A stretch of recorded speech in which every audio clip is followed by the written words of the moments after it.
Nous allons travailler sur le poste d'évaporation-cristallisation.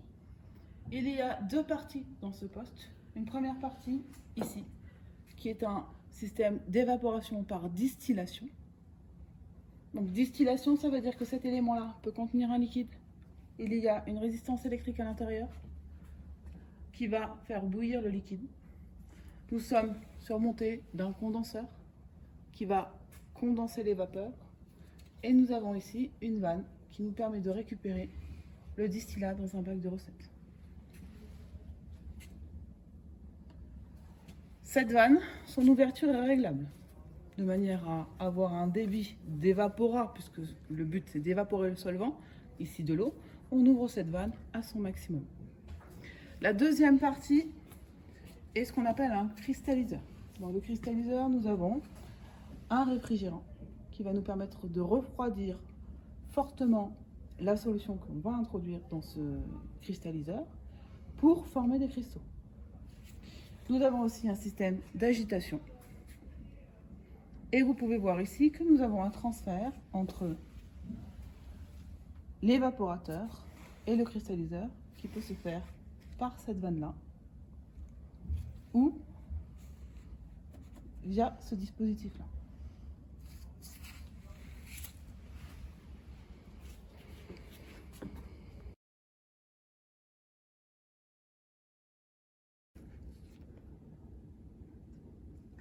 Donc aujourd'hui, nous allons étudier le poste de évaporation-cristallisation.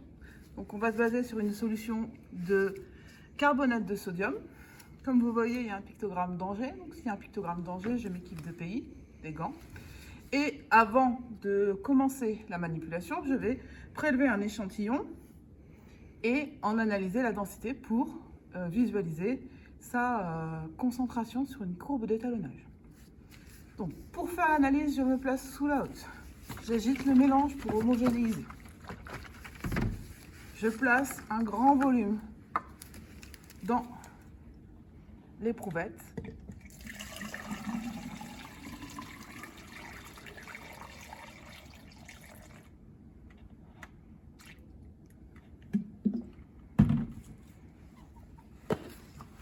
Puis, je vais introduire un densimètre à flotteur.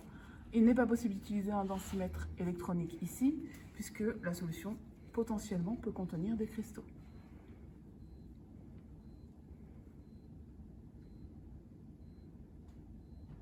Le premier densimètre que nous avons utilisé, qui a une échelle allant de 1000 à 1100, comme vous pouvez le voir, flotte au-delà des graduations. C'est donc que ce densimètre n'est pas adapté pour la mesure. On va donc changer de densimètre. On va prendre un densimètre qui va de 1100 à 1200.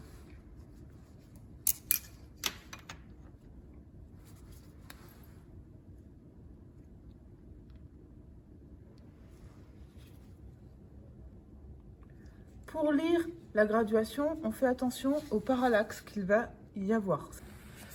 Ici, pour lire les graduations sur le densimètre à flotteur, on va avoir un effet de parallaxe. C'est-à-dire que lorsque nous sommes sur l'éprouvette et que nous avons mis à l'intérieur le densimètre, le niveau de liquide va remonter légèrement au bord du densimètre. Et pour faire la lecture, il faut qu'on place l'œil à ce niveau-là et qu'on regarde les graduations comme ceci.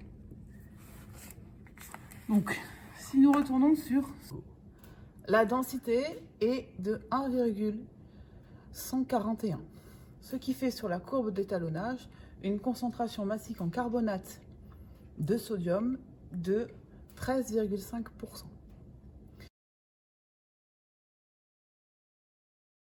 Comme tout pilote que l'on va devoir mettre en route, on va d'abord commencer par certaines vérifications. Les vérifications sont l'état des canalisations, l'état des vannes, l'état des circuits électriques.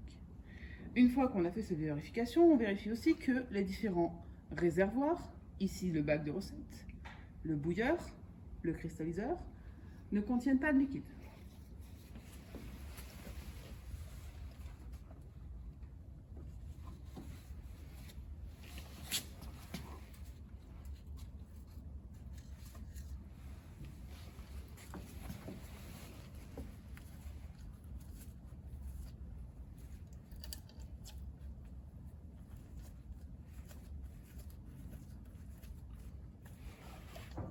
Je vérifie bien que les vannes, une fois que j'ai fait cette vérification-là, sont bien fermées.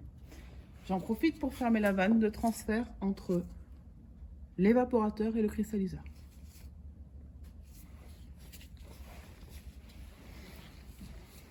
Je vais mettre en route l'eau de refroidissement. Puis je vais me diriger vers la débitette pour régler leur valeur. Je règle d'abord le débit d'eau sur le cristalliseur à 50 litres par heure. Deux repères ont été positionnés pour visualiser l'endroit où le flotteur doit se positionner. Puis je vais régler le débit d'eau sur l'évaporateur à 80 litres par heure.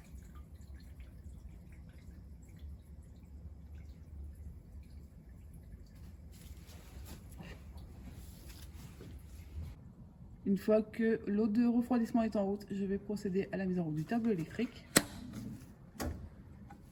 et vérifier que les différents affichages se font correctement.